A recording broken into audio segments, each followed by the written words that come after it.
എന്റെ നാട്ടിലെ സുഹൃത്തും അയൽവാസിയുമായ അസ്ഹർ എന്ന് പറയുന്ന ഒരു വ്യക്തി ഉണ്ടായിരുന്നു. പഠിക്കാനൊക്കെ അവൻ മിടുക്കനായിരുന്നു. പഠിക്കുന്ന സമയത്ത് ഹൈസ്കൂളിലെ 2000-ഓളം വിദ്യാർത്ഥികളുള്ള സമയത്ത് സ്കൂൾ ലീഡർ ആയിരുന്നു. ഈ പഠിക്കാൻ മിടുക്കനാണെങ്കിലും വീട്ടിന്റെ അവസ്ഥ എന്ന് പറയുന്നത് വളരെ മോശമായിരുന്നു. +2-ന് ശേഷം ഹോട്ടൽ മാനേജ്മെന്റ് എന്ന് പറയുന്ന ജോലിയിലേക്ക് പോവാനാണ് ആഗ്രഹമെങ്കിലും വീട്ടിലെ സാമ്പത്തിക സ്ഥിതി അതിനെ അനുവദിച്ചില്ല.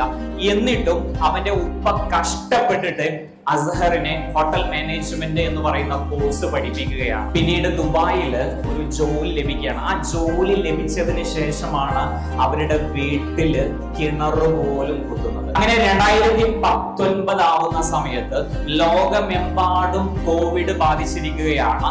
ഒരുപാട് പേർക്ക് ജോലി നഷ്ടപ്പെടുകയാണ്. ഈ സമയത്ത് തനിക്കും ജോലി നഷ്ടപ്പെടാൻ സാധ്യതയുണ്ട് എന്ന് മുൻകൂട്ടി മനസ്സിലാക്കിയിട്ട് അസ്ഹർ ഫുഡ് ബ്ലോഗിലേക്ക് ഇറങ്ങുകയാണ്. കൺസിസ്റ്റന്റ് ആയിട്ട് എല്ലാ ദിവസവും 3 വീഡിയോ ഷൂട്ട് ചെയ്യുന്നു, എഡിറ്റ് ചെയ്യുന്നു, അപ്ലോഡ് ചെയ്യുന്നു. എന്നിട്ടും വേണ്ടത്ര വ്യൂസോ സബ്സ്ക്രൈബ്സോ വരുന്നില്ല.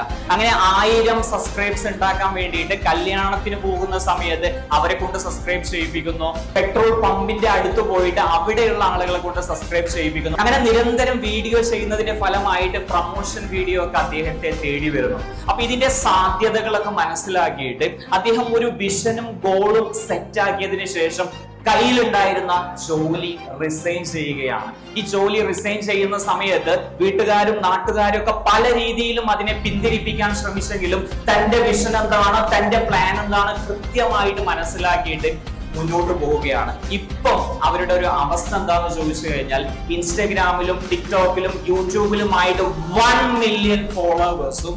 എന്റെ നാട്ടില് ആദ്യമായിട്ട് ഗോൾഡൻ വിസ, അതും ഇൻഫ്ലുവൻസർ മേഖലയിൽ ഗോൾഡൻ വിസ അദ്ദേഹത്തിനെ തേടി വരികയാണ്. പിന്നീട് ഞാൻ പറഞ്ഞു അവരുടെ വീടിന്റെ ഒരു അവസ്ഥ പറഞ്ഞു. അവരുടെ വീട്ടിലേക്ക് ഒരു 2 വീലർ പോവാനുള്ള ഒരു ഗ്യാപ്പ് പോലും ഉണ്ടായിരുന്നില്ല. ഇന്ന് നാട്ടിലെ 2 കോടി വിലയുള്ള കാറാണ് അവർ ഉപയോഗിക്കുന്നത്. വേറൊരു സ്ഥലം വാങ്ങി നല്ലൊരു വീട് വെച്ചു ഒരു അസ്ഹറൻസ് എന്ന് പറയുന്ന ഒരു പെർഫ്യൂം ബ്രാൻഡും അവർ ആരംഭിച്ചിട്ടുണ്ട്. മാർക്കറ്റിംഗ്, റെസ്റ്റോറന്റ് മേഖലയിലെ വ്യത്യസ്തങ്ങളായ ബിസിനസ്സുകളും ചെയ്യുന്നുണ്ട്. കൂടാതെ 100 കണക്കിന് ആളുകൾക്ക് ജോലി കൊടുക്കുന്നുണ്ട്. ഞാൻ പറഞ്ഞു വരുന്നത്, നമ്മൾ എവിടെ ജനിക്കുന്നു, നമ്മളെ ആര് സഹായിക്കുന്നില്ല എന്ന് പറഞ്ഞിട്ട് നമ്മൾ ചെയ്യാതിരിക്കരുത്. അവഗണിച്ചവരുടെ മുന്നിൽ, കളിയാക്കിയവരുടെ മുന്നിൽ, ഒറ്റപ്പെടുത്തിയവരുടെ മുന്നിൽ, നിനക്കൊന്നും ചെയ്യാൻ പറ്റില്ല എന്ന് പറഞ്ഞവരുടെ മുന്നിൽ വിജയിച്ച് കാണിക്കണം. ഏറ്റവും വലിയ പ്രതികാരം എന്ന് പറയുന്നത് ഏറ്റവും വലിയ വിജയമാണ്. The best revenge is the massive success.